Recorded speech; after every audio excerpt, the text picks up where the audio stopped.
So we are looking at current issues, emerging issues in finance. So what kind of issues, ladies and gentlemen, are you guys seeing? Financial management issues which are current, which are emerging in the industry. So many things. We have in this case here, for example, what we call Islamic finance. Islamic finance. Islamic finance, it's coming up very well. Initially, you could not see any bank having Islamic products. Nowadays, in this case here, you go to Absa Bank, you go to Stanchart. Even if they have these other traditional products, they must be having a section which is basically selling what we call the halal products. Halal is opposite of what here? Haram. Halal means good, blessed by what here? Allah. Halal. All right.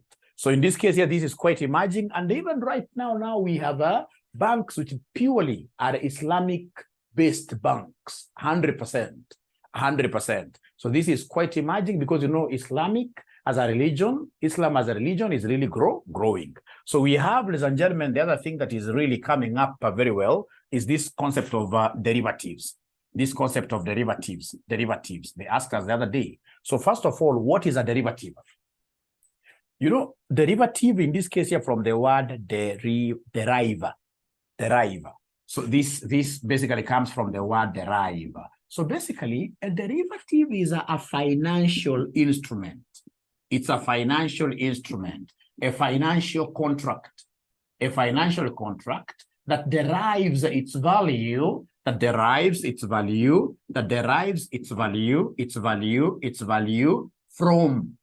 an underlying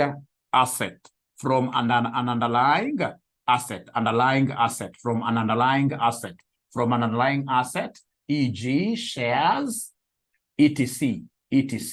Shares, etc. So a derivative is a financial instrument that derives its value from an underlying what here? Asset. Is there anybody who has ever heard of derivatives being used in Kenya here? Of course, we have a derivatives market that is on the offing here, which will be, of course, a roll to the market very, very soon. If you go to CMA, we have a derivatives department. They're really thinking over how do we come up with, for example, a coffee exchange derivatives. Coffee exchange derivatives like we have in Ethiopia. So a derivative is any financial instrument that derives its value from an underlying asset. So for example, we have here Kenya Airways. Kenya Airways has a fuel derivative.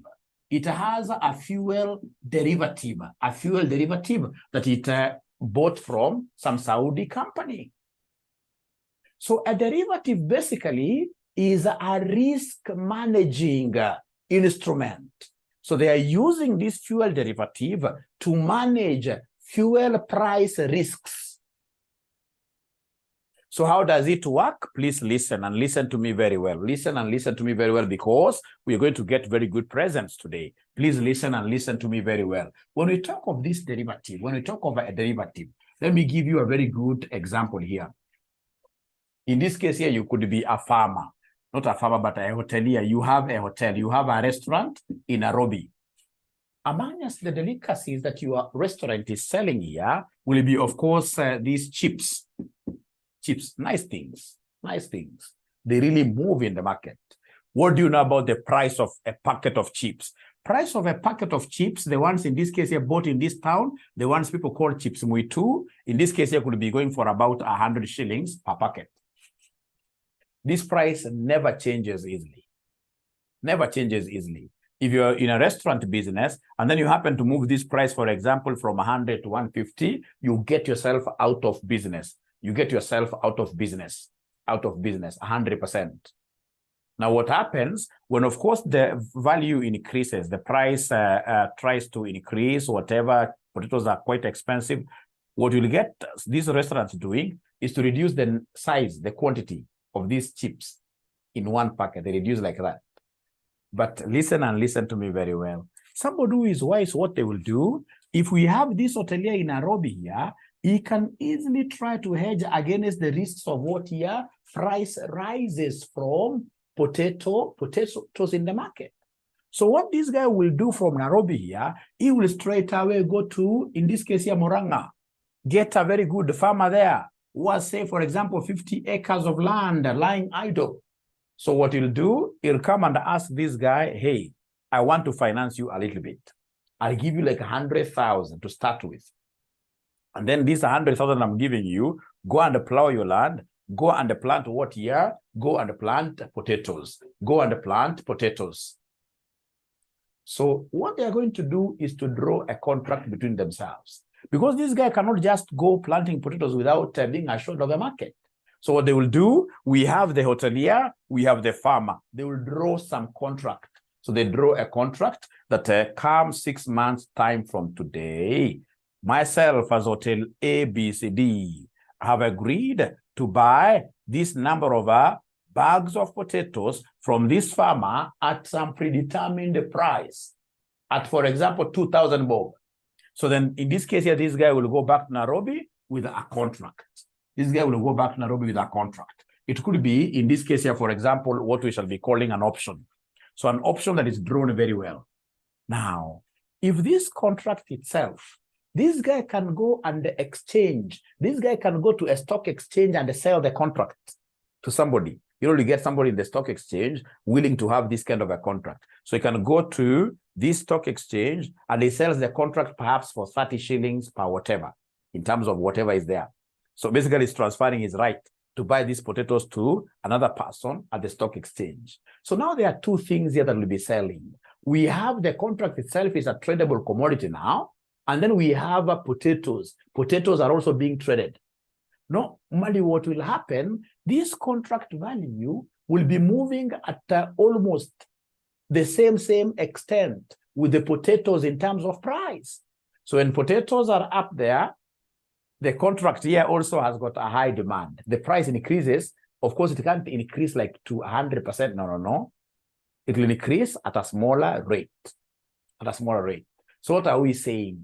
That the price of this contract here, ladies and gentlemen, is dependent on some commodity. There is some commodity that it is blanketing. There is some product commodity that is cushioning here. So we have a derivative from outside, but inside there is some underlying commodity. So a derivative, ladies and gentlemen, is any financial instrument, it's any financial contract that derives its value from some underlying commodity. The underlying commodity could be shares. The underlying commodity in this case here could be potatoes. The underlying commodity could be oil, anything. So long as you've got this contract that you have drawn, that you are able to take Nairobi Stock Exchange or Nairobi Exchange for derivatives and sell it. If you're able to sell it in a secondary market, this contract, not potatoes, can't take potatoes to a secondary market. If you're able to sell this, then this becomes what here, a derivative. And what have I said? That a derivative is basically used to do what here is basically used to manage risks. When you feel that, there is this thing, like right now, the Kenya shilling is really losing value. The dollars are becoming expensive. So if you're in the import business, you may want an instrument that you are able to use to cushion yourself against the risk of, in this case here, an appreciating dollar. The moment you take a contract that you're able to sell, also transfer to other people, then that contract will be called what a derivative. Very, very important. It's an emerging issue. Like in Kenya currently, ladies and gentlemen, we are really having this as a hot potato because now we are establishing a derivatives what here market. The examiner would expect you to be knowing about this. Now, ladies and gentlemen, the other emerging issue that you're supposed to know here is what we call blockchain technology. Blockchain. So we have the blockchain technology. Is there anybody who has ever heard of blockchain? Is there anybody who has ever heard of the blockchain? Blockchain. Anybody who has ever heard of the blockchain? Anybody who has ever heard of the blockchain? Blockchain technology, quite an important technology. Kwa nini mnasoma gazeti gani kama hujaona blockchain? Yes, it's a big thing. It's a big thing at the moment. Ladies and gentlemen, this blockchain, if I just share my screen here, and I'm reading this very, very fast. And the blockchain technology You can see here, blockchain technology. Blockchain technology. You have this handout now. So you're saying blockchain technology is a decentralized and a distributed ledger system. So we have various blocks, a decentralized and distributed ledger system that enables the secure and transparent recording of transactions across a network of computers, It was first introduced in 2008 as the underlying technology behind Bitcoin, the first cryptocurrency. However, blockchain technology has since expanded beyond cryptocurrencies and found application in various industries. Some of the key points about blockchain technology include the following. Number one, 𝐤𝐻𝐻𝐿. Number one, blocks are normally decentralized. Decentralization. So blocks, we don't have any central authority. There are no governments involved. Whenever, in this case here, we are transferring, ladies and gentlemen, any assets between these blocks, it basically becomes like B2B, business to business, or business to consumers. We don't need any regulatory authority in blockchain. So I'm reading this, decentralization. Blockchain operates on a decentralized network, meaning there is no central authority or a single point of control. Instead, transactions are verified and recorded by multiple participants, what we call nodes on the network, ensuring transparency and reducing the risk of fraud or manipulation. I will read number 2 and then I explain. Then we have a distributed ledger, just like how you use your ledgers, your T accounts. So we have one block is a ledger. Then we have it is being connected to another ledger. So the ledgers are distributed all over. They can be accessed. So distributed ledger, the blockchain is a digital lender that stores a record of all transactions in a chronological and immutable manner. Something that is immutable is something that you cannot change. It's very secure. You cannot change it. Each transaction is bundled into a block, and once added to the chain, it becomes a permanent and cannot be altered without consensus from the network of what-year participants. Ladies and gentlemen, when you talk of blockchain, there are countries that have really used blockchain very nicely. So we have, I'll use an example of the old provinces. So for example, we'll have a blockchain of all landowners in, for instance, Rift Valley. Then we have, ladies and gentlemen, another block here for all landowners in the Nyanza province. These are blocks. Rift Valley blocks. And then, of course, these blocks are normally chained. They are normally related. So all the landowners in the blocks, and they know each other.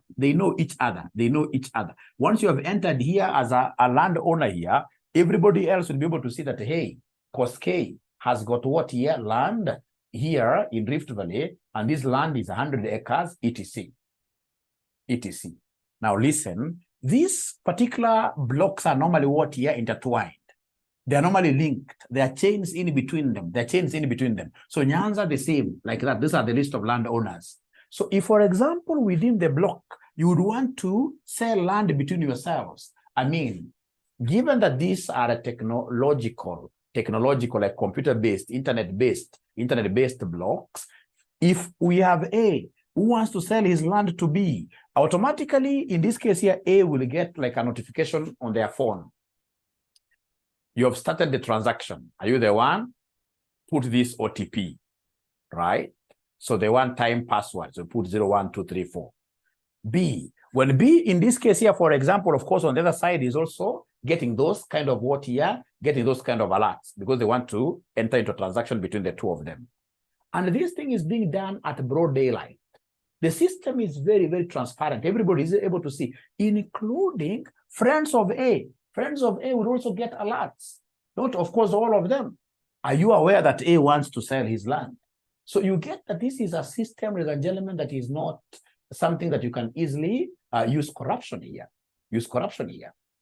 Remember, like in Sweden, when Sweden, in this case here, was able to transfer all their land issues into blockchain, all their land titles into blockchain, Corruption on matters of land went down to what year? To almost zero.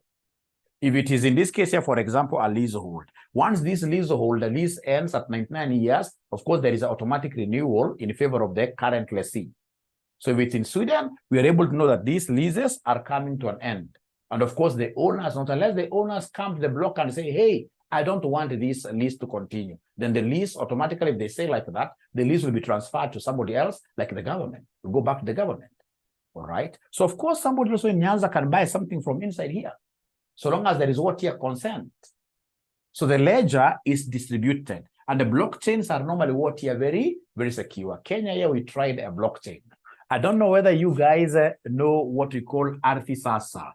You guys, have you ever heard of Ardhi Sasa? When you want to buy land currently, you must open an Ardhi Sasa portal. Have you ever heard of Ardhi Sasa portal? Yes, very, very popular. So nowadays, in this case here, you get like alerts on the phone. Although you can't now really call this one 100% blockchain, because even that Ardhi Sasa, you can still be conned, isn't it? And again, not everybody happens to see the transactions. These transactions must be seen by many people for us to call this thing what here? A block, because block means many items stored in one block like that. For it to be 100% accurate, we need this to be on blockchains. And remember, blockchains are basically distributed. So anybody, they are computer systems. Anybody will be able to get into that system and they'll see what is happening there. They'll see what is happening there. And they are normally what here? Immutable. Very, very what here? Secure. Not unless you are consenting to transactions happening, then automatically you will not be able to, or rather, your land will not be able to be sold. M-Pesa also works on blockchain technology, although not 100% blockchain because of what is the secrecy, but it works on blockchain. And that is why up to date, there is not even a single person who has ever been swindled their M-Pesa money. Because what Safaricom has done is basically to place something that is quite decentralized. Something that the owners of this wallet are the ones who have got control. Even then, whenever there is a reversal to be done, they'll still come back to you, ask you, hey, are you aware of this transaction? Can we now do this and this and this? All right. So you get like issues of corruption there, not unless, you know what happens, normally, the guys who lose their money on M-Pesa, they are guys who go for these small things where they're cheated. They basically go for what we call phishing, where somebody comes, in this case, in Akala Kandoano, the hook. So they put something very nice there, and then they hook you up. They tell you, do you want 100 million today? Put in your password. Do this and this and this, or click on this link. Once you click the link, your money goes, and then you start blaming M-Pesa. You start blaming Safaricom. And then Safaricom itself is very, very what here? Secure. The platform that Safaricom runs on is basically what we call blockchain, except for the fact that now you're not able to see each other in the block. But at least two nodes, your phone and my phone, can communicate.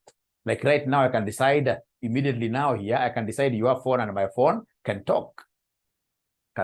So I can easily send you M-Pesa like that, including their SMS systems. Their SMS systems, ladies and gentlemen, if we have here Mr. Kamau, in this case here, who goes ahead and writes, in this case here, a letter to a SMS, like a good SMS to some lady here, You see, there is nobody who can intercept this message in between and read it. There is nobody who can intercept, not unless they get access to your handset.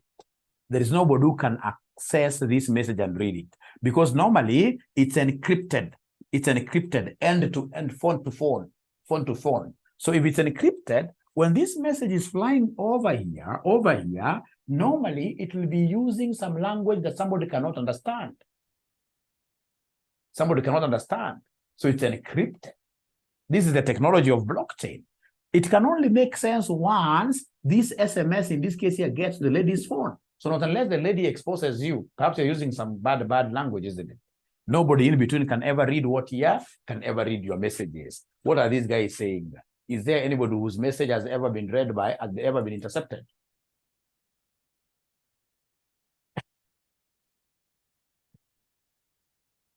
Really?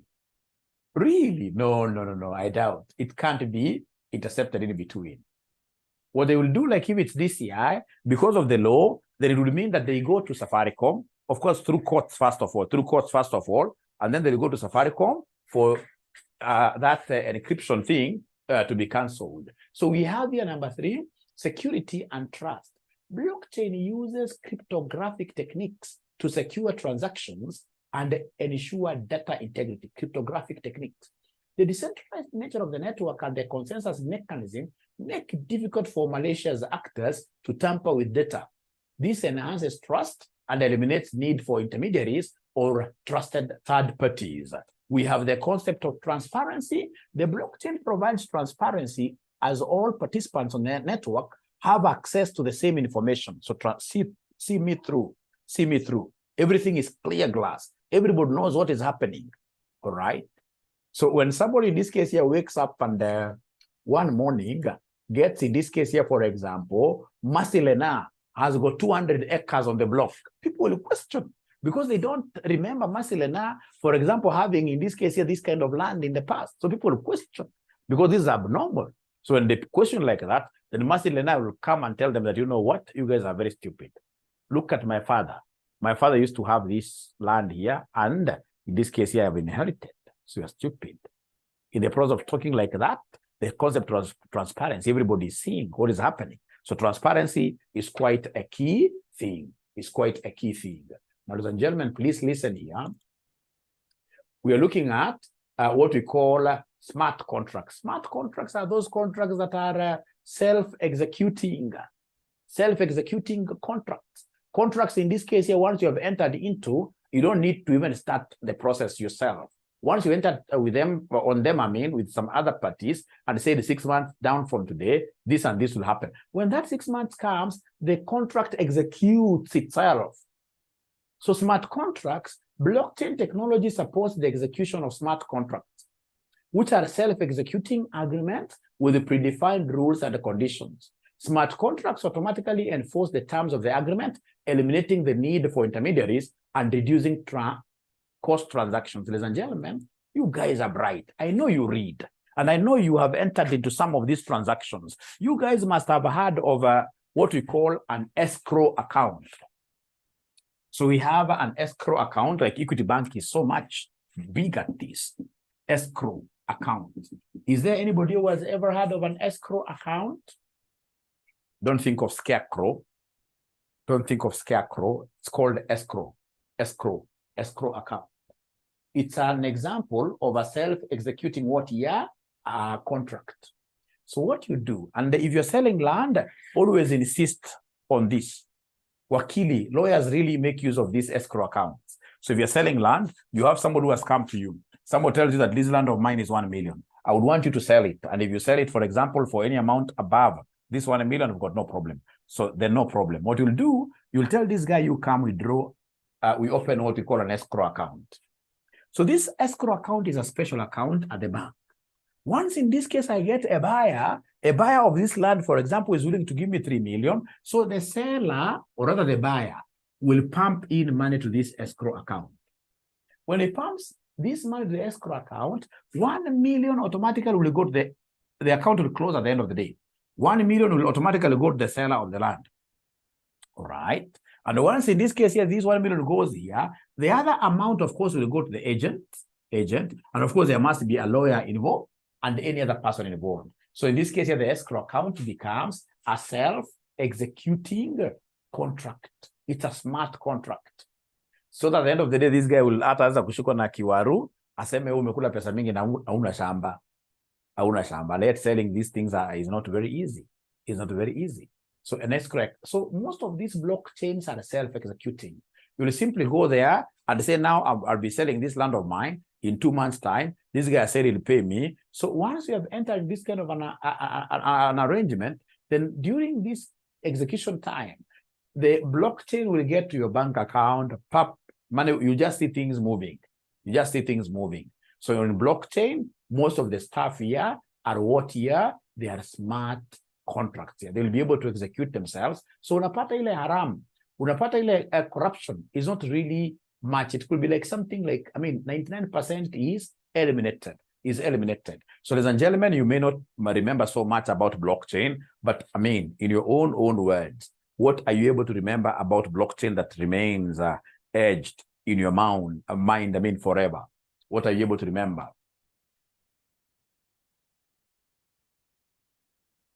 Thank you very much, Barke. Like these annual subscriptions that, of course, deduct your money, like the standing orders. Thank you very much. Standing orders are smart contracts, yes. So what are you able to remember about these blockchains?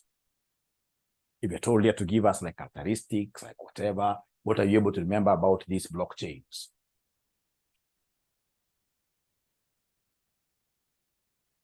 They're not talking to me. The concept of decentralized. Self-regulated, yes. They operate on a decentralized network. There is no government interference. Transparency, yes. Transparency, yes. There is nobody who is talking about security. Esther Modoni Mutinda has spoken about security, security.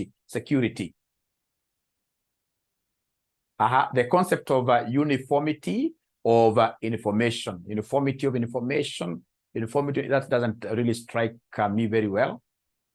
All right. Smart contracts, thank you very much. And then if you allow me, ladies and gentlemen, I'll be able to take you to some other current issue here. Some other current issue here, which is the cryptocurrencies. Cryptocurrencies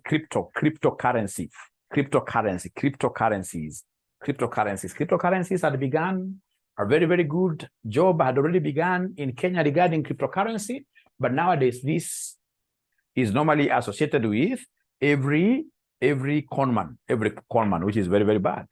Very, very bad. So cryptocurrency refers to digital or virtual currencies that use cryptography, very secure, that use cryptography for security and operate on decentralized networks called blockchains. So you mine a coin, like a Bitcoin, and then you try, of course, use, in this case, your computer systems. You mine one Bitcoin, but this Bitcoin can only be transferred to another person through blockchain. And it can never be stolen in between. It is yours. You mined it. Everybody knows in the blockchain who has mined what. Unlike traditional currencies issued by central banks, cryptocurrencies are typically not controlled by any central authority and rely on cryptographic techniques to secure transactions and control the creation of new units. Ladies and gentlemen, to create a new unit in cryptocurrency is a very, very expensive thing. So when I get young men here telling me that Mwalimu, that we would want you to enter into this Bitcoin business, I normally look back and, of course, know that I'm now dealing with a conman, especially when they tell me that they are able to mine their own coins. How do you mine a coin? You know the process of mining a coin. You've been cheated by somebody outside there and you would want to come and sell to me, this is a lie.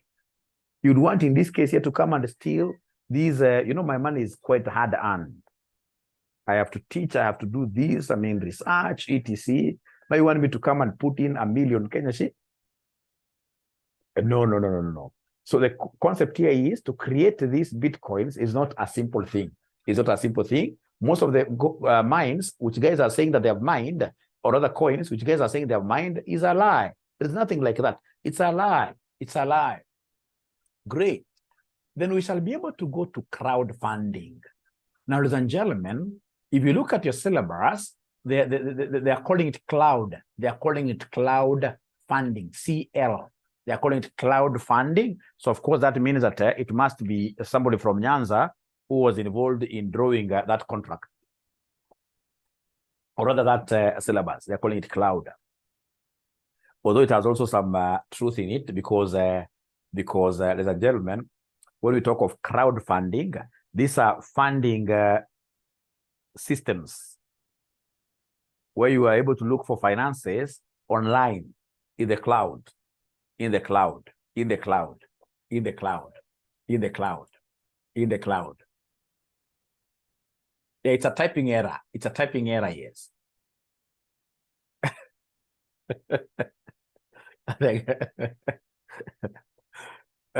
So there are guys in this case here who had their eyes scanned. I hope nobody from my class here really had their eyes scanned using this world coin people. The world coin people. I think those guys are conmen. What they did to our people was not a very nice thing. And these guys who are really had their eyes scanned, were they paid anything? They were mentioning something to do with, were they paying in cash? Or are there people who are still waiting to get their monies outside here? 70K. Oh, so guys got electronic. Guys got, I hope it was a smart contract, because now with the cases following them up, chances are those guys may not get this 7K paid partly. We shall overcome. Others lost. So is there anybody here who has ever used any crowdfunding platform to look for money for a business, for a particular venture? Anybody who has ever tried any kind of a crowdfunding platform to look for money? Then you guys, if you haven't done that, it means that your parents were very much privileged. It means that you guys are not hustlers. You know, there are those things that you should have done if really you are a hustler. Like if you came to Nairobi for the very first time and you are not involved in these, what were they calling them? There's a name. These guys were calling these things where they were selling some funny kind of medicines. They tell you very expensive medicine, and then they tell you to recruit other people to come and help. Their names, I'm forgetting these names. Where you could go to a particular hall, and then those guys used to preach very well. They tell you that I used to be a banker, and now I left that work. Now I'm doing this GNLD, yes, GNLD. And now I'm a multi-millionaire. But when you look at, for example, the shoes there, people were very stupid those days. I think we were very stupid those days. How could a guy in this case who is a millionaire? I mean, when you're a millionaire, it starts from like simple things, like the shoes, like the belt you're wearing. So how can they buy a new suit for an individual who is having other things, in this case, which are very old, and then you are being cheated to pay 30,000 Kenya shillings like that? All right. International what year? Disaster. International disaster. International disaster. Desperation, yes. Pyramid schemes, yes. Like AIM Global, yes. AIM Global. No, it's not crowdfunding. No, don't get me wrong. It's not crowdfunding. I'm just giving you an example. You see, crowdfunding, you guys must have heard of GoFundMe. You can even try Googling it right now. GoFundMe. Can somebody in this case here Google GoFundMe? I want you to Google GoFundMe. Let me Google it up. GoFundMe. And I've got, in this case here, a business idea. I would want to roll over RCM to international markets, and I don't have very good cash flows. Then I can easily go to GoFundMe and I pitch my idea there. Let me try Googling this up, and then I show you how it works. GoFundMe. So we have here GoFundMe. GoFundMe.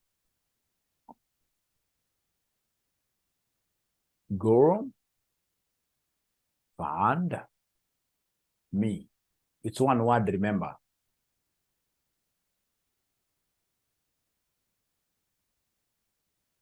Hey.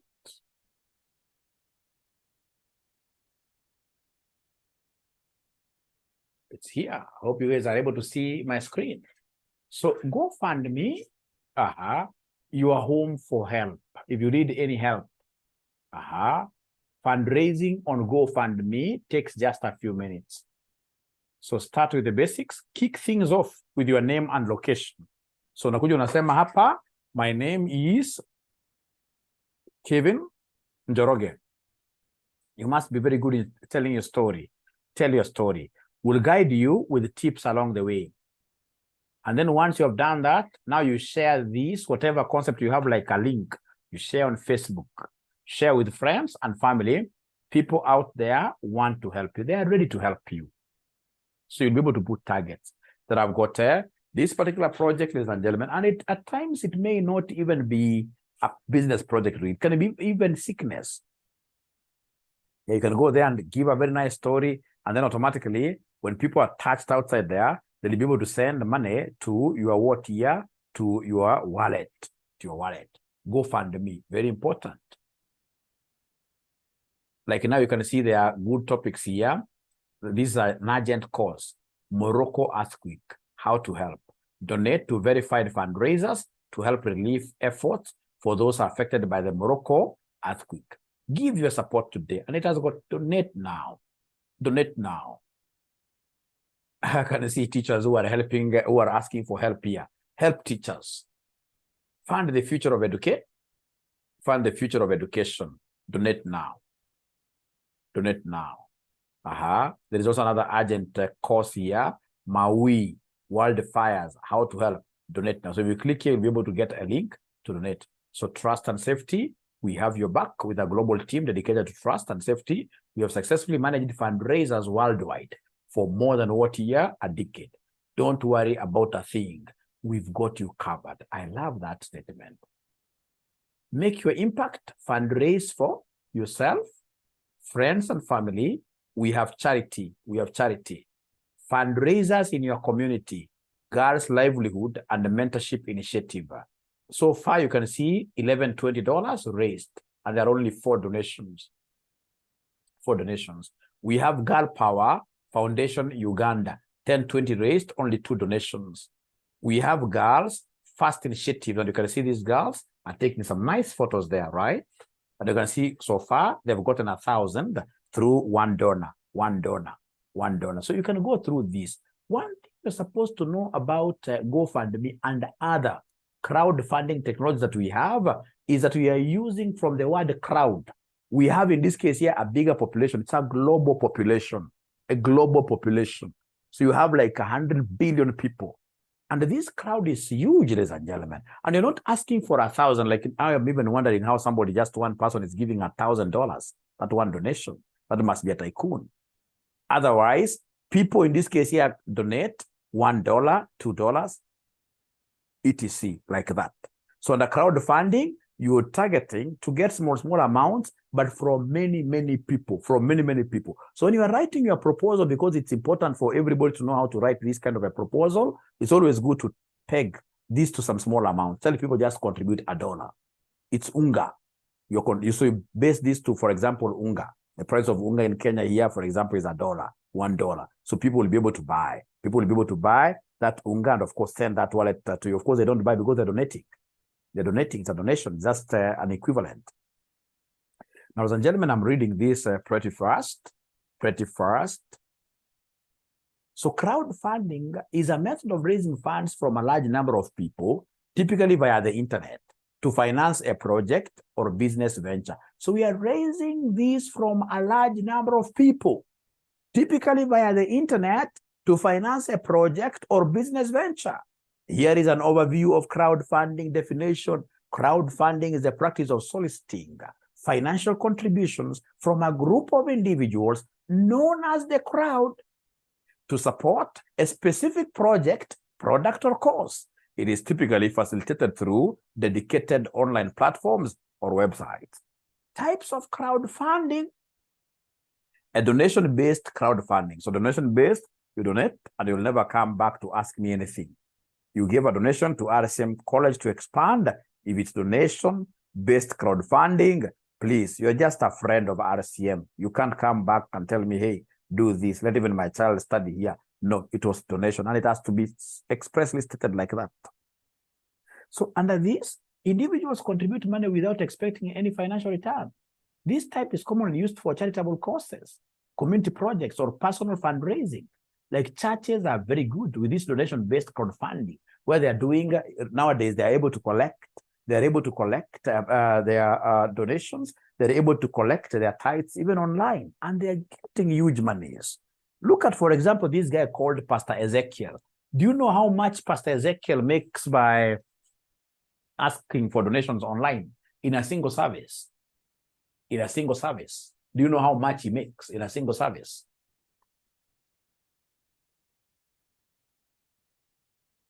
Actually, were it not for the government, which is really, I don't know, I don't subscribe also to his faith. I mean, I don't follow him so much. I don't denounce any men of God. They're good.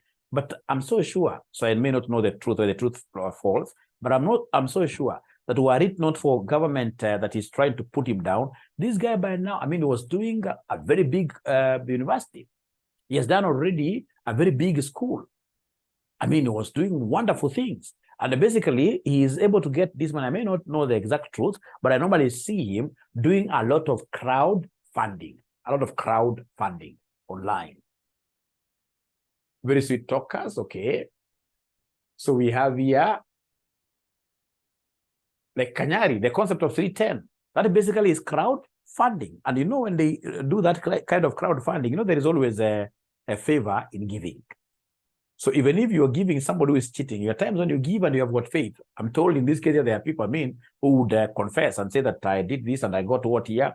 I got, although I would always prefer we go the mainstream churches. Mainstream churches are very good because you're able to see what those guys are doing for the society. Like when I give my money to ACK, I can't feel bad because I can see what ACK is doing to the society. Catholic, I can see what Catholic Church is doing to the society. All right. I'm not saying that the other churches are bad, but I mean, there are very few churches that are able to live to the dictates of the Bible regarding what here, this, you know, and you get like a priest, not a priest, but a pastor in church calling the wife, baby, what do we have in the morning for breakfast? And I'm like, baby, just a stupid fella there because they never did any, for example, what do we call this? This course. The name they call it, this course they do for Bible school.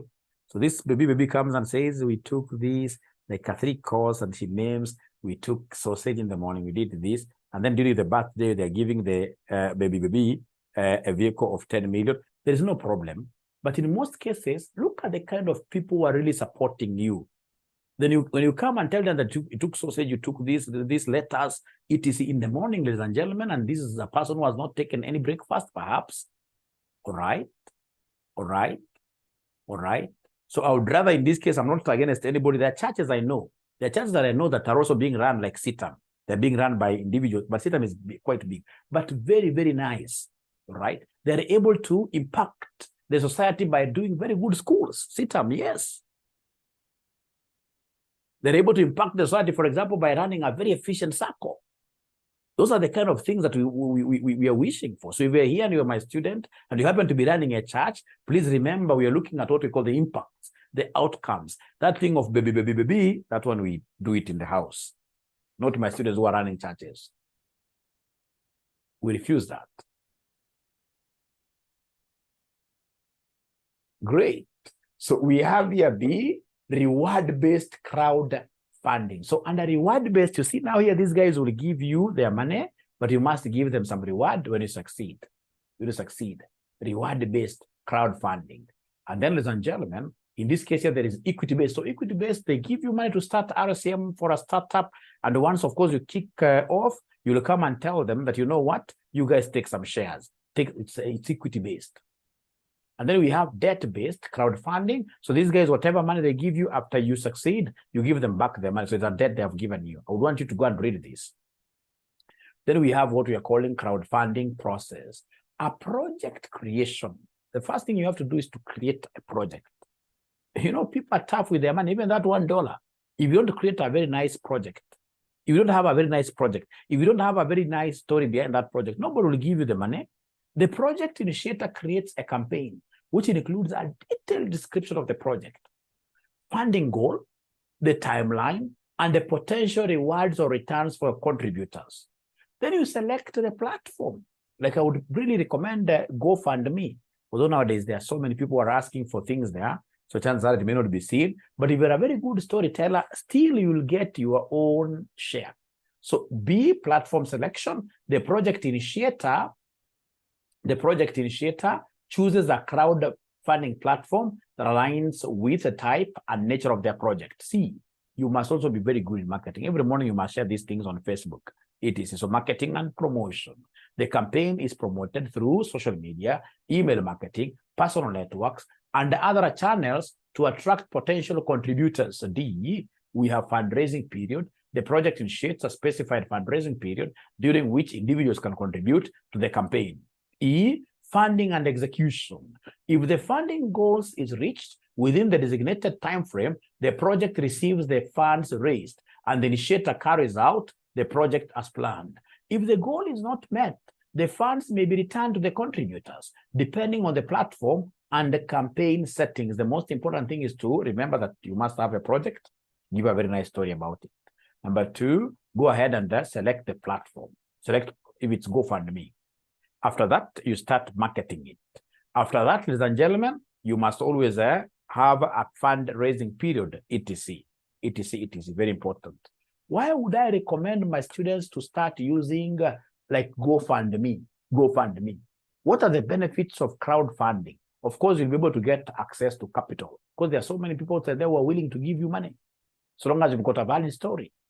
Ladies and gentlemen, when you go for crowdfunding, it's really a very good way to validate your business, to validate your concept, because they are outside there, what we call the capital sharks, business sharks. So those guys, of course, will be able to interrogate your business. And once you get one person buying into, like if Bill Gates contributes to your idea, automatically that thing will become a sensation. The project that you have will be validated. It becomes validated by outsiders. So a successful crowdfunding campaign can validate the demand for a product or project, providing proof of a concept and the potential market interest.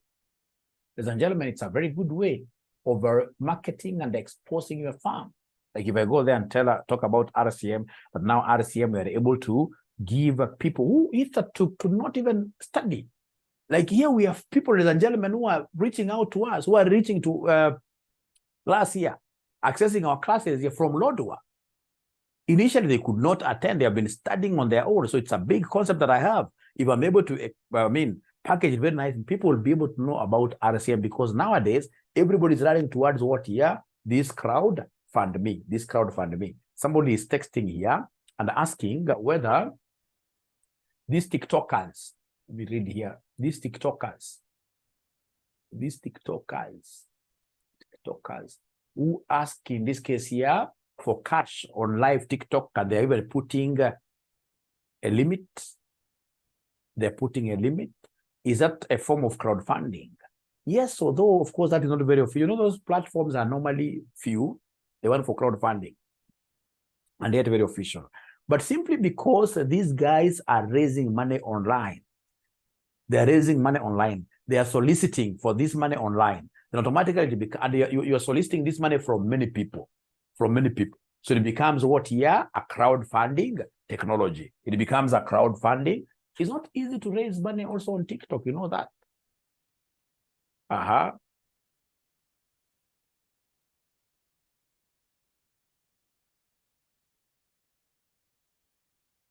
Theology, yes. Great. Like now, 𝐤𝐻𝐻𝐿 is the Kenyan version of GoFundMe. Like now, 𝐤𝐿 is giving us a very good. 𝐤𝐿 is giving us a very good example. 𝐤𝐻𝐻𝐿, yes. 𝐤𝐻𝐻𝐿 is a Kenyan version of this GoFundMe. I like this. All right.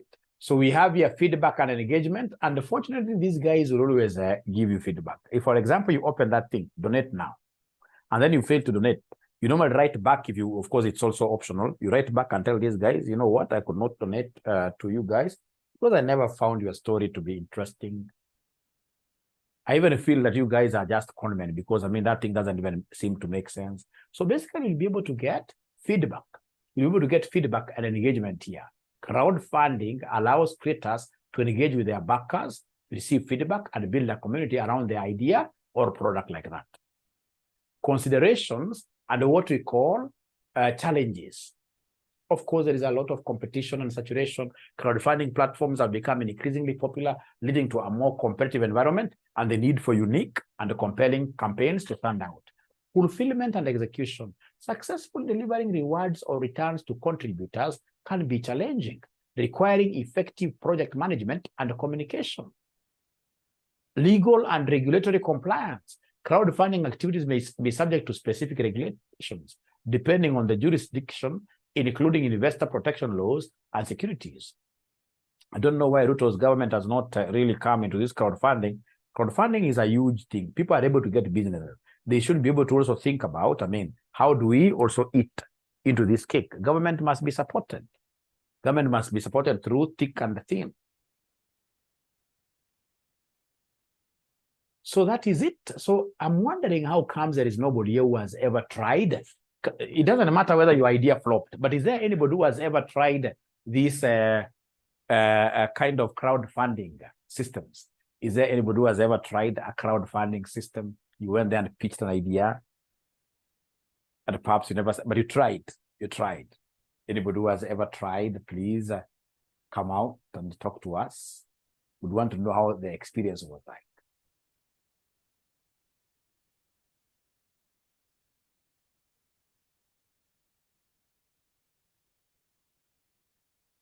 Nobody. Please go and try this out. This thing can be a game changer for you. Can be a game changer. Especially if you know how to tell your stories nicely, it can be a big game changer. A big game changer. Great. Like now, Eunice is saying mchanga for fundraising for hospital bills, right? That's a crowdfunding. Instead of opening WhatsApp, so you're telling people, in this case, you give 2,000, 3,000, you simply go to mchanga and let your family and friends know that you have an issue, and they'll be able to donate something small, and because now you have expanded the horizon, you may end up getting serious monies. Great. Thank you very much, Akano. I've donated, and I'm currently depending on cloud. Call it crowd. Alcano, call it crowdfunding, not cloud. Don't be that kind of that type of the guy who called it cloud. It's supposed to be crowdfunding.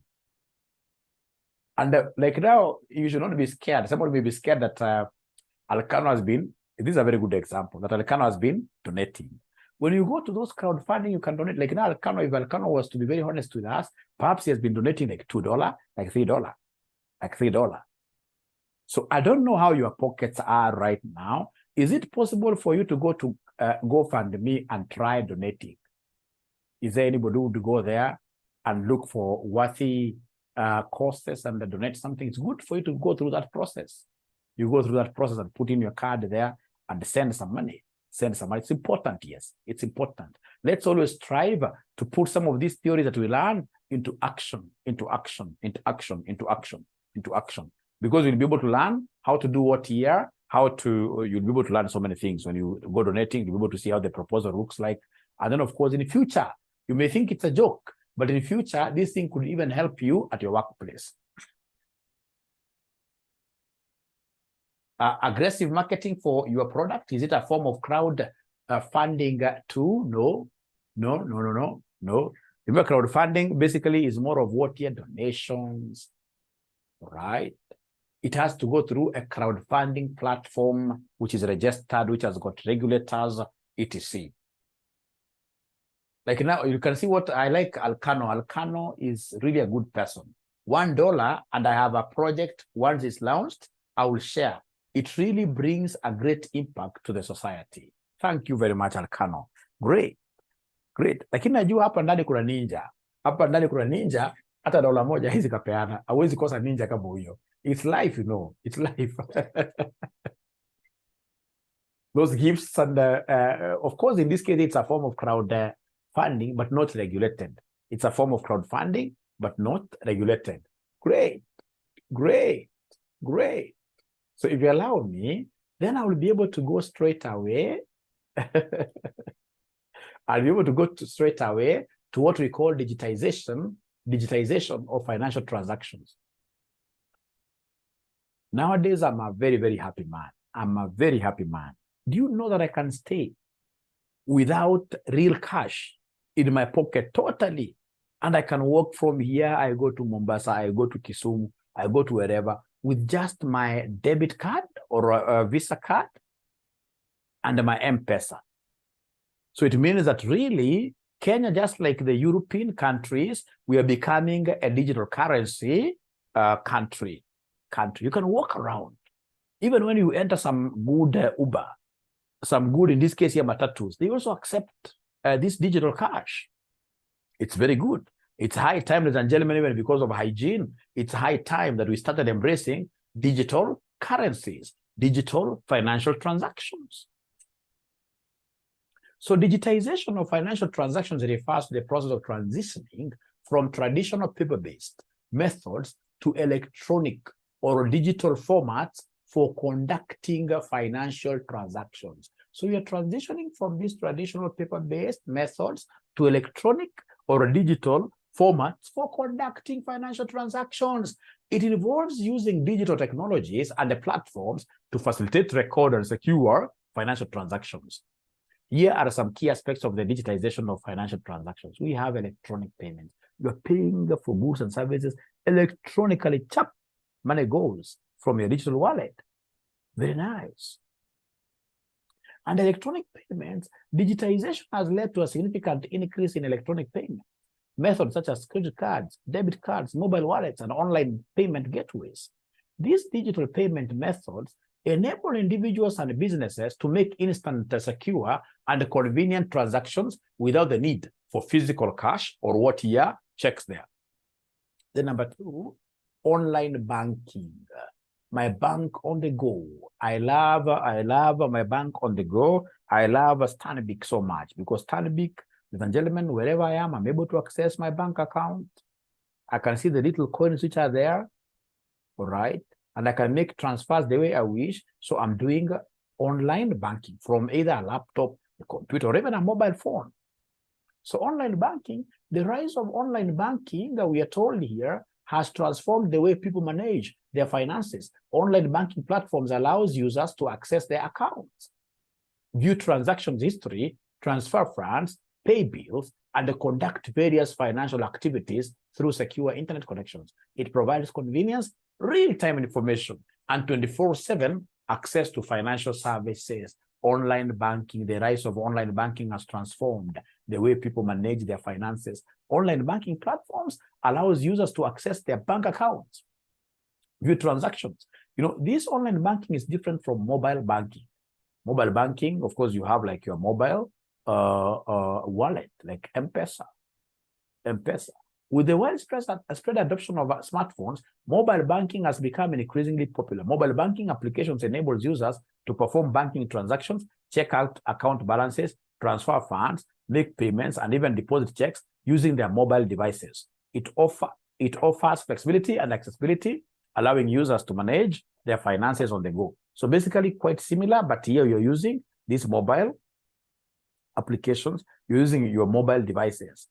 Then we have the digital wallets. What are the same thing you may be asked? Digital wallet, for example, M-Pesa is a digital wallet. Digital wallets, ladies and gentlemen, also known as e-wallets or mobile wallets, store users' payment information and enables them to make purchases digitally. Users can link their credit cards, debit cards, or bank accounts to a digital wallet and use it for online and in-store payment. So I can withdraw money from my bank account to my mobile wallet, to my M-Pesa, and from there I can now make payments for transactions. We have the blockchain and the cryptocurrencies. The emergence of blockchain technology and the cryptocurrencies has brought a new dimension to digitized financial transactions. So remember, blockchain, crypto, you can move your crypto in between those blocks. You can pay, you can make payments like that. Automation and integration, the same thing. Payment gateways, we'll be able to read that. Benefits of digitization of financial transactions, convenience, I can do this from the comfort of my home. Efficiency, they're even more cheaper.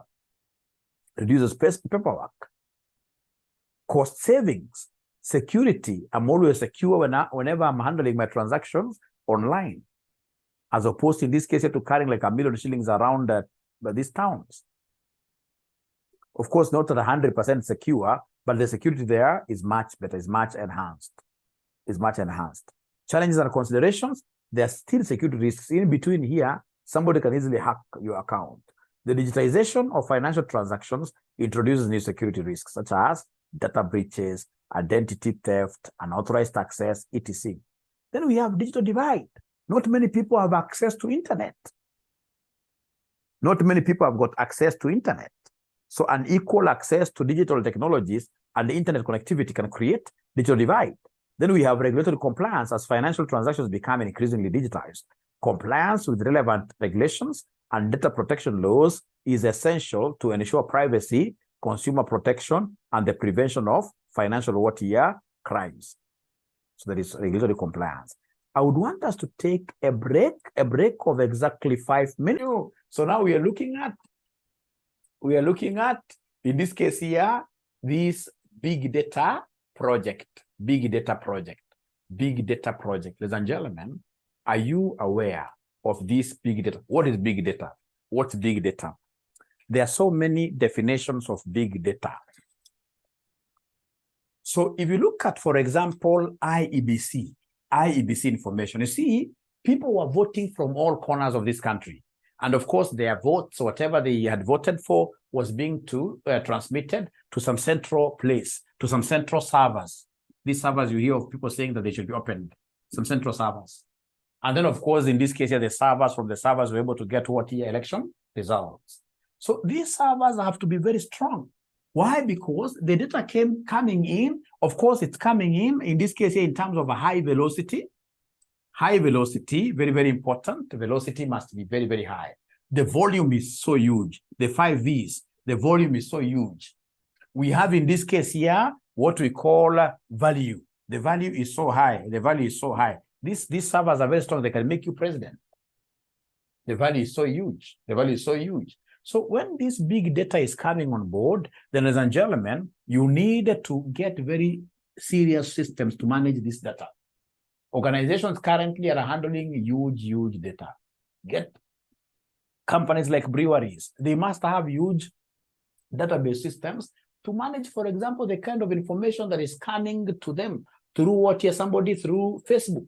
They have what we call CRM, the customer relationship manager modules. All right. So every day they're getting new information. This new information is coming in form of text, in form of numbers, in form of charts, etc. Not alone Facebook alone, all social media handles, everything. So they need very strong big data software. Otherwise, everything will crash. The system will crash. Big data. Great. So, ladies and gentlemen, when we talk of big data, we must always think about what here? These servers here. These big data systems like SAP, they are not cheap. They are very, very costly. They may cost you like something like 50 million, depending on the size of the organization. The thing to us that we're supposed to ask ourselves, ladies and gentlemen, is how do we raise this money, 50 million? There are so many ways. We could decide in this case here to finance this through equity, our own savings. We can decide to finance this through, ladies and gentlemen, in this case here, what here? Debt. We can combine the two, equity and what here? Equity and debt. So when you talk of big data, ladies and gentlemen, remember big data has also very many things. It's not about the software itself. It's also about the personnel who are coming to run these databases, these servers. Like when I was looking at the case that we are taken in this case here to court, ladies and gentlemen, as 𝐤𝐮𝐬𝐸. People lost terribly, too bad, but nowadays people have healed, isn't it? So people talk. You see, the personnel, we need people, not just computer scientists, no. We need people, ladies and gentlemen, who are data scientists to be able to analyze the data here. You know, there's data science and there's data analyst. These are things you guys should be able to do. If I'm a CPA today, I'm doing CPA today, I'll think about a course in data science in the future because that's where the world is going, all right? So like myself, I'm very good in my SQL, courtesy of the company that I work for. My SQL. It's called written SQL, but you pronounce it as SQL like this. So under SQL, you should be able to put in commands, which in this case, you should be able to interrogate and of course, give you back feedback from the servers. For example, you could ask this through my SQL, ask to know how many times in this case, did 𝐤𝐻𝐶 enter into this server? What was he able to change? And not see really that kind of information coming from the 𝐤𝐻𝐶 lawyers. Because SQL commands are very, you don't tell us that 𝐤𝐻𝐶 entered, no. I think they never got a very good guy who was able to do what to interrogate the database because they were given access. All right. So these systems are very, very what here? They are very, very expensive. They are very, very expensive.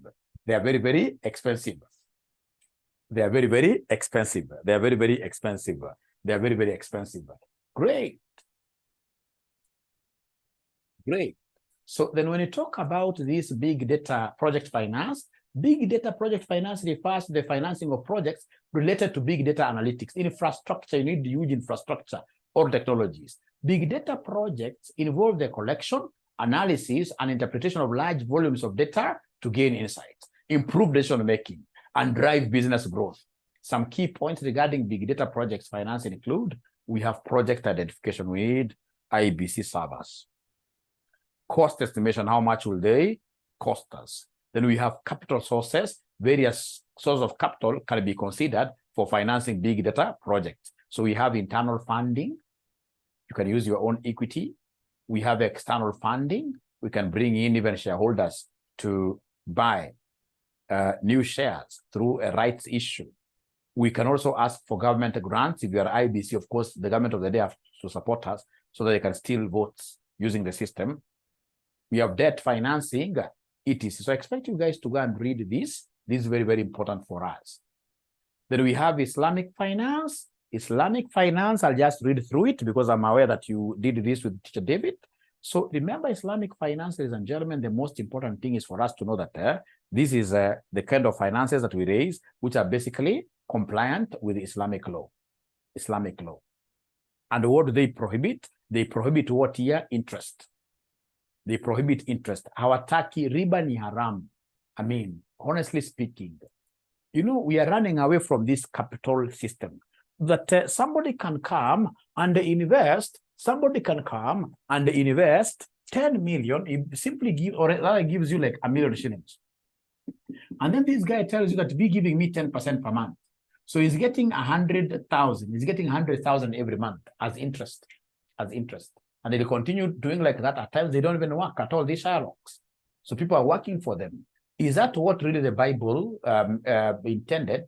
Or rather, the Bible instructed us to come and do on earth. On earth, we are supposed to be working hard, not going and, for example, stealing some capital, and then you make other people what your slaves. In Islam, money cannot give back to money. In Islam, this interest, which is on top of the capital, is haram. And these guys are so serious about it. They're serious about it. I remember some time back, my wife used to be a banker.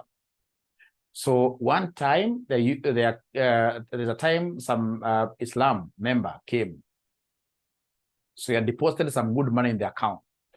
And he knows exactly how much he should be getting back, because they would want always to get back to the deposit exactly. So assuming in this case here, this guy was to get like 50,000. So in this case here, Madam told her that your account has got 55,000, 12,000. So, and then of course she explained why. So she withdrew all this, gave to this gentleman. The gentleman only took 50,000, returned 5,000 to Madam. So if, for example, you are Madam, what would have you done with this 5,000? Why was he returning the 5,000? Because it's interest. It's haram. So the 5,000, would have you take it back to your managers? Or in this case, you would have swallowed it. You will answer that question later. The thing is, ladies and gentlemen, in this case here, Islam does not accept riba at all. At all. You ni haram. Ni haram. And most of them atakichukua interest, atafika tu hapo nje, apatie mtu ambaye anaomba usaidizi. You know, Islam is a very good religion. Very good religion, really. Very good religion. That's why if you go outside the church, you will not get so many beggars. But globally, even when you are in Europe, go to any mosque outside there, you'll get so many beggars, because members of Islam believe in giving them what we call zakat. Zakat. So we have here prohibition of speculation. Speculation is gharar. Islamic, ladies and gentlemen, when you get a member of Islam betting, you will see Islam, they don't believe in those things. They're called gharar. Gharar ni haram, speculation, very bad, very bad. Even us as Christians, we need to stop doing those things. Like I have a friend of mine, this guy is well learned. So one day we were trying to look at and then I noted that this guy has got 3 hardcover books of about 200 pages. He's written there. I don't know what he writes there, that he's betting. And this guy is a poor guy. Please, especially there is an age. Once you get to this age of families, don't bet. Don't call yourself an international investor. Are there people in this classroom who bet? If you're young, we can at least, but don't get, that thing is very addictive. You get somebody betting late into the night. And then when they win like 20,000 shillings, you as the madam, try even to encourage them. That is a bad thing. It's a satanic thing. Don't bet, like Islam rejects it.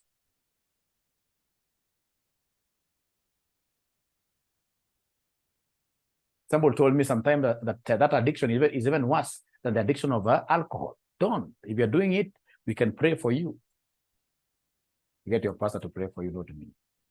Number 3, asset-backed financing. Ladies and gentlemen, Muslims, they can't give you money until they get to know what kind of an asset you are going to buy. What kind of an asset will you be buying? Remember, there is a time in this case, ladies and gentlemen, Raila speaks lots of sense. There's a time Raila came and they said that you guys are saying that 200 billion euro bond has hit our accounts. He said that 200 billion is lots of money.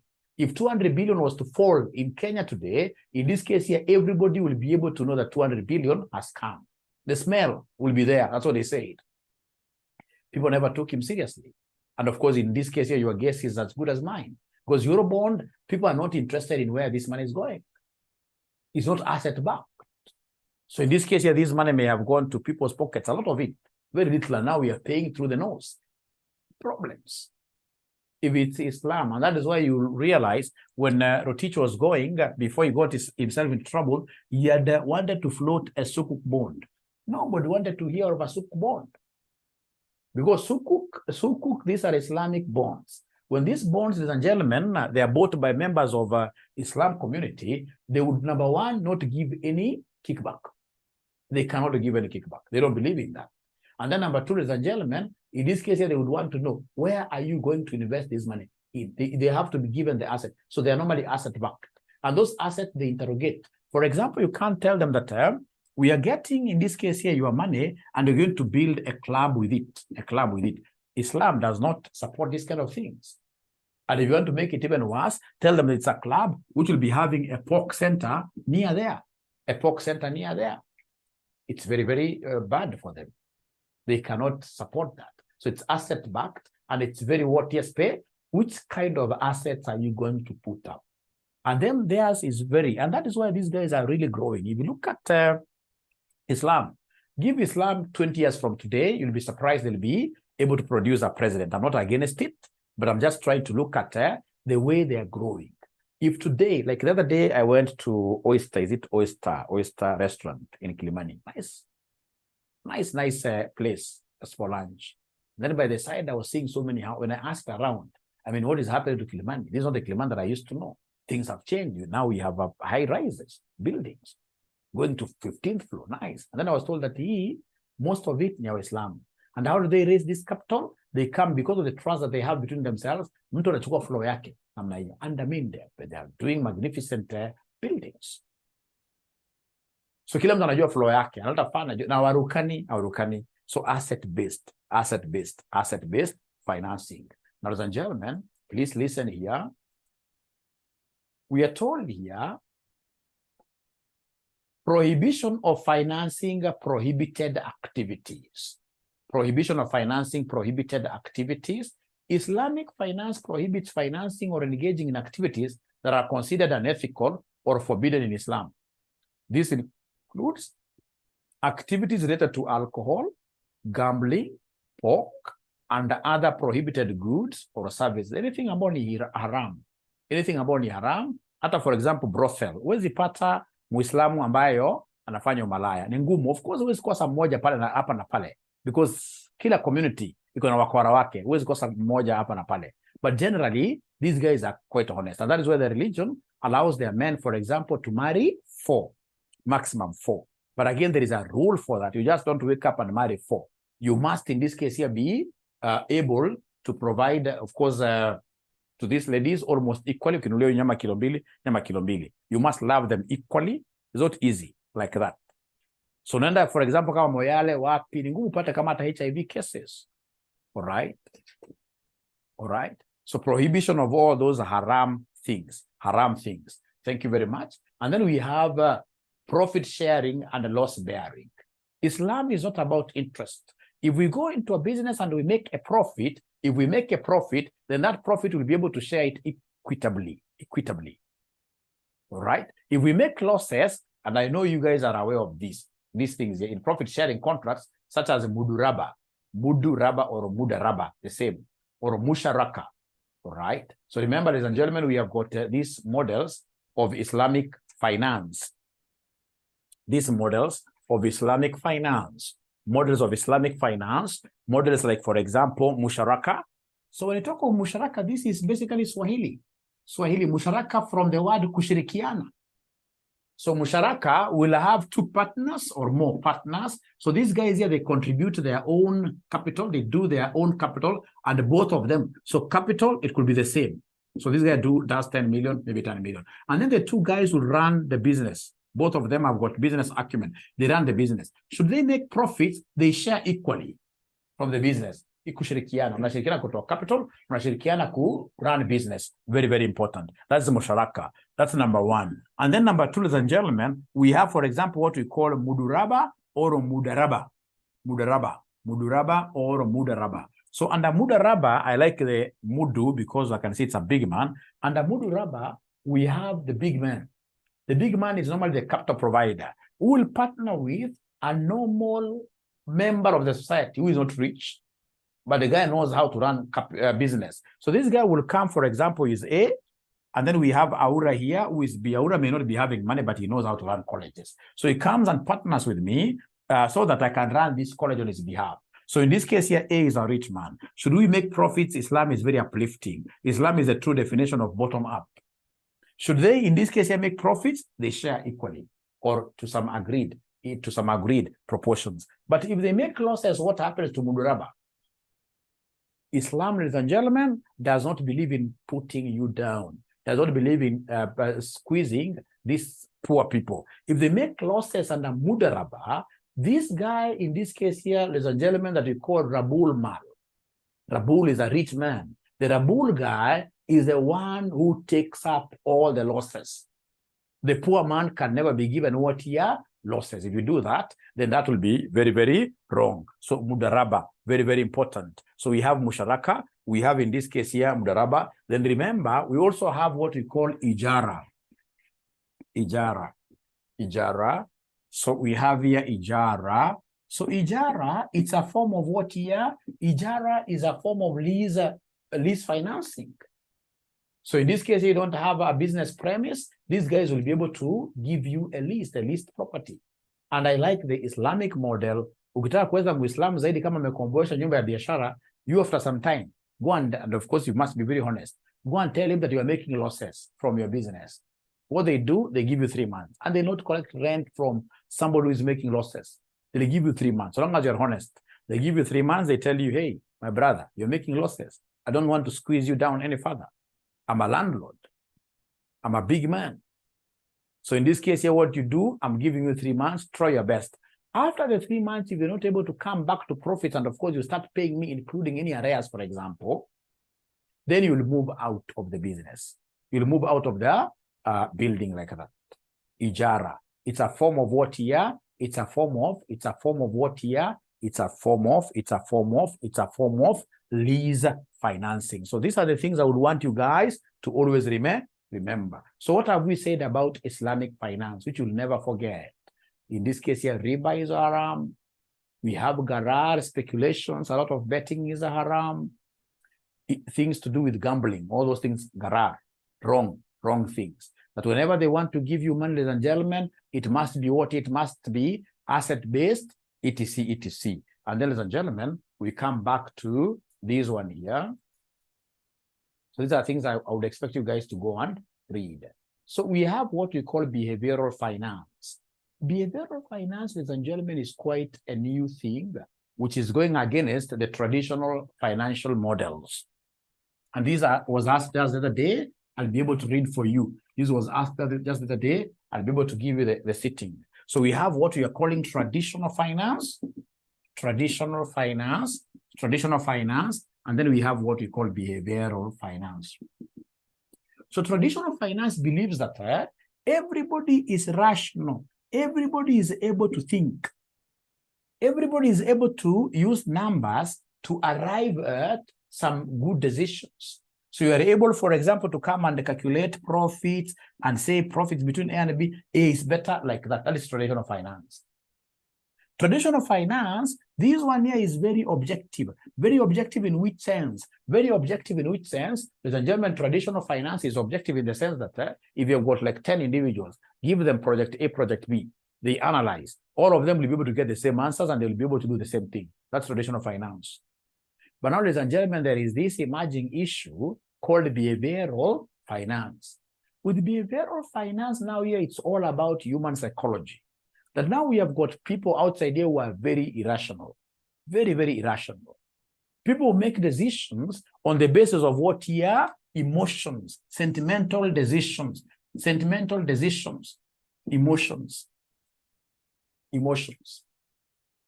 So you get, for example, in this case here, somebody wakes up in the morning and he buys a Subaru, which is a twin exhauster. So you ask him, why do you buy that Subaru? Simply because he's able to produce funny sounds in town. All right. The thing is expensive. The thing in terms of fuel, I mean, it's way up there on the roof, but this guy is comfortable. Even if he's able to drive it just once in a week to the workplace, and then he scares people out of their skins. This is a sentimental thing. This is emotional thing. So he's not looking at the value like cost savings, like resale value. No. Can I call this irrational? No. So whenever, ladies and gentlemen, in this case here, you are making, like now what most of the ladies here are impulse buyers. When they go for this impulse, they are under then kind of purchase decisions that I have seen this perfume. I can't go home without this perfume. I would rather even Fuliza. That's an emotional, behavioral finance. Great. So remember, ladies and gentlemen, you will get like now people are really debating. Do you need a home to do a home back at the village? Some people are calling it dead capital. Like some of us in this case here really believe in having a home in my rural village. Never be cheated if you can afford. If you have done a few basics here, you don't have to do like a very, very big home. Like the other day, we were buying a friend of mine, quite a senior man. But now you go home, you are shown nothing really. And then you start in this case here, erecting in this case here some bad structures for that kind of a man. No. Some of these things, ladies and gentlemen, are sentimental. They're emotive. Like when I go home and then I start sleeping in hotels. Behavioral finance. Great. So I would want you to go and read this concept of behavioral finance, especially there is a time they brought to us this concept of what here? Cognitive dissonance. Cognitive dissonance is the opposite of what here? Resonate. Well aligned. Like now decisions here are very well aligned. But here we shall always be having conflicts. Hata mwenyewe ukijita kwa mkutano utakuwa unapata kitu kingine nakwambia katika hii behavioral inakwambia mazee Subaru hapana. Hata mwenyewe tu ingine nakwambia Subaru ndio because of those two sounds. Ndio. So you get yourself fighting. So if for example you go to make some behavioral kind of decisions with your spouse anakwambia mzee tununue akishamba. Akitununue tu shamba. Mzee haoni shamba hiyo. Mzee anaona vitu vingine tofauti, anaona gambling. And the one part, ladies and gentlemen, most of these ladies here end up getting into what we call having secretive assets. And it's very wrong. Don't have secretive assets. It's very wrong. Right? Dissonance. So you are not well aligned in terms of thoughts. Everybody, because it's subjective. What will really matter is if you give two people here this kind of decisions to make, because of subjectivity, one subject will take their own project, another one will take a different project like that, subjectivity. So behavioral finance is all about making decisions on the basis of emotions. Emotional.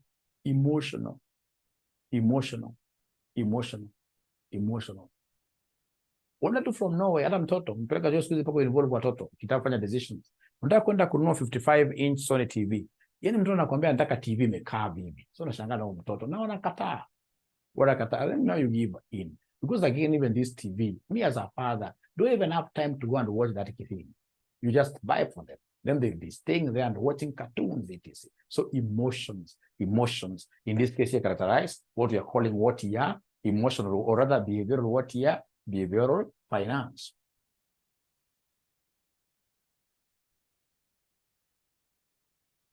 Do they still have some energy inside them?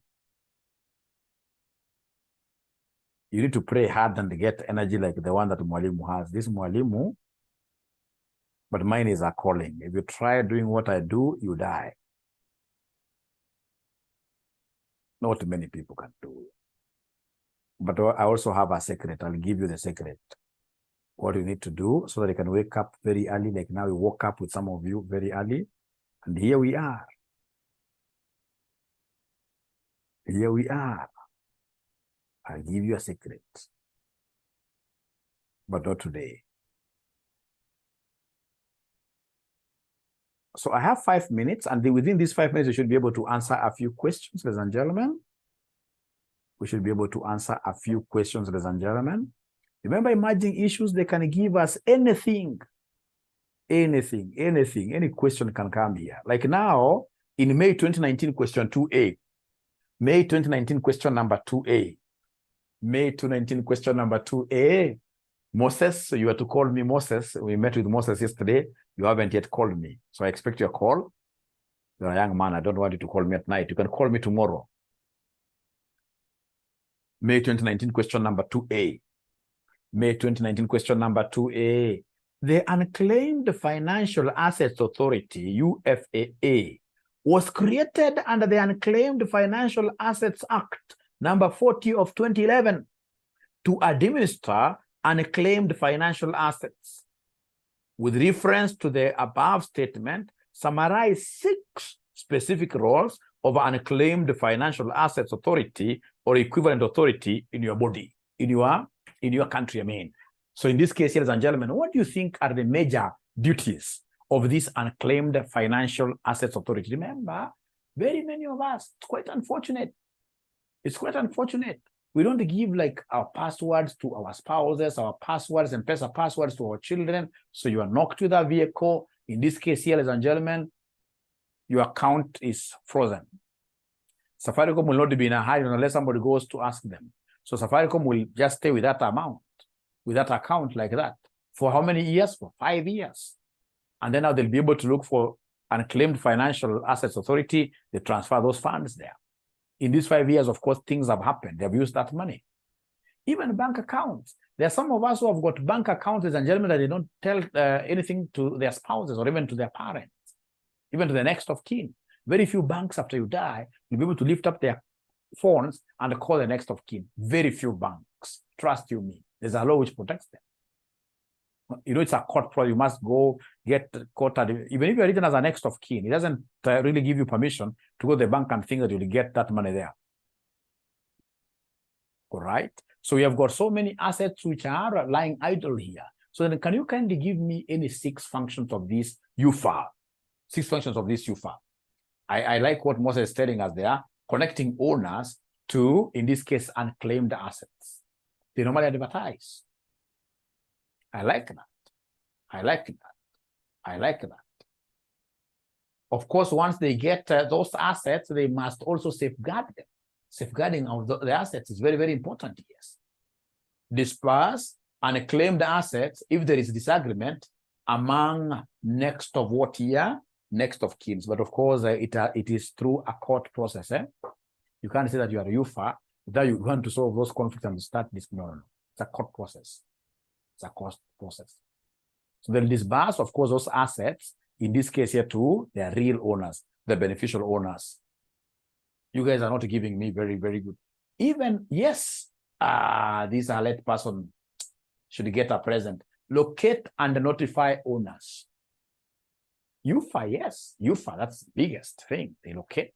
You know, even from this word unclaimed financial assets, I'll be able to get so much out of, ladies and gentlemen, I'll be able to get so much out of that name alone.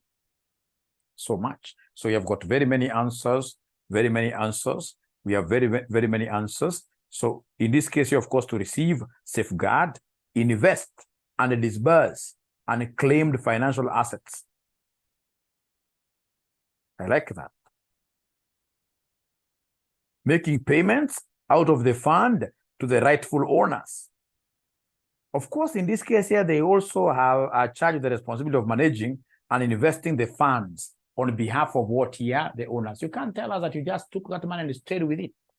You are managing this money. You need to invest even yourself so that by the time you're looking for these owners, that exercise could even take 2 years, 3 years. We expect you to come and explain to us, we received this money from Safaricom and we've been able to have it growing like this and that.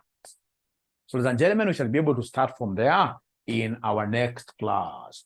Look at what Esther Mostinda is giving us. Irrespective of the unclaimed financial assets for proper reporting, yes. They're the ones in this case. You can't just tell us that you got unclaimed assets and then you are leaving them. People are thieves. If it's an unclaimed asset, for example, a brand new Mercedes-Benz, people will come and replace that Mercedes-Benz with a jalopy, which is, of course, in this case here, a rickety, useless thing. They leave it there. And then they take your brand new Mercedes-Benz. So in this case here, the Unclaimed Financial Assets Authority must be inspecting those unclaimed assets. Once they have taken possession of them, it's their duty to ensure that they are safeguarded, to ensure that they are inspected all the time, all the time, all the time, all the time, all the time, all the time. And ensure the holders surrender these assets. It's a law. Yes. Great. I love this. I love this. I love this.